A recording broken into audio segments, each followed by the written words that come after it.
महापालिका निवडणुकीच्या तोंडावर सांगलीच्या राजकारणात भूकंप. सचिन सावंत, स्नेहल सावंत यांचा राष्ट्रवादीत प्रवेश.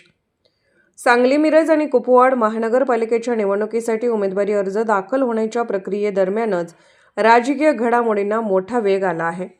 अशाच पार्श्वभूमीवर भाजपाला रामराम करत सांगलीत महत्त्वाचे आणि महापालिकेचे सत्ता केंद्र बदलणारे माजी नगरसेवक सचिन सावंत आणि त्यांची पत्नी माजी नगरसेविका स्नेहल सचिन सावंत यांनी राष्ट्रवादी काँग्रेस पक्षात जाहीर प्रवेश केला आहे. काल रात्री पुण्यात राष्ट्रवादी काँग्रेसचे राष्ट्रीय अध्यक्ष तसेच राज्याचे उपमुख्यमंत्री अजित पवार यांच्या उपस्थितीत हा प्रवेश सोहळा पार पडला. या पक्षप्रवेशामुळे सांगलीच्या राजकारणाला नवी दिशा मिळाल्याचे बोलले जात आहे. सावंत दाम्पत्यासोबत काँग्रेसचे माजी नगरसेवक अभिजित भोसले यांनीही राष्ट्रवादी काँग्रेसमध्ये प्रवेश केला.